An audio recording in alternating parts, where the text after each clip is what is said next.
In our last problems, we were looking at finding the sum of signed numbers, just working by hand and using what we know about the rules for signed numbers. But if you remember, part of the directions were to use our calculator to check our work. And so we want to get comfortable with that idea of using our calculator to double check the work that we're doing by hand. Now be careful that we're not always going to have a calculator handy or get to use a calculator on an exam or on an assignment. And so we want to be sure that while we can do these things by hand, when we have the calculator to use as a tool to help us, we can double check our work. The problems we did here are certainly nothing that we would want to take all the trouble to find our calculator for, but if we've got it handy, we can double check our work with it. So using the calculator, the main thing to remember when we've got signed numbers is the difference between the subtraction sign and the negative sign. And so if we take a look at our calculator again here,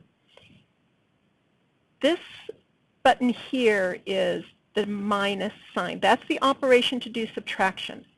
Down at the bottom where we have the negative in little parentheses, that's the button that we're going to use to tell the calculator we want it to work with a negative number. So we have to be very careful not to use subtract when we mean negative. So for the first problem, we have 3 plus negative 7. So on our calculator, we're going to say 3 plus, and then we're going to do a negative 7. Now notice over in our problem, the negative 7 was in parentheses. So even though our calculator doesn't get too worried about it, I'm going to go ahead and use our parentheses just so we can get used to doing that. So 3 plus negative 7, and then because we opened the parentheses, we want to close the parentheses, and then press enter, and yep, we can see that that confirms our answer of negative 4. Our next example doesn't have any parentheses around it, so we don't need to worry about that.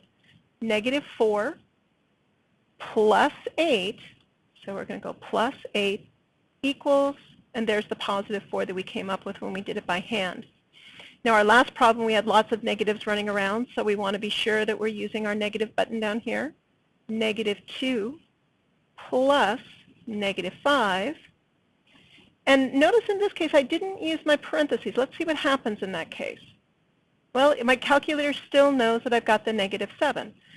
If I were to do the problem again using the parentheses, negative 2 plus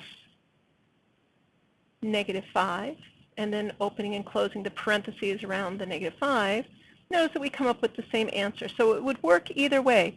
It's a good idea, though, to get comfortable using those parentheses in our calculator, because there are times when those parentheses are going to make all the difference between telling our calculator the right thing and telling it the wrong thing.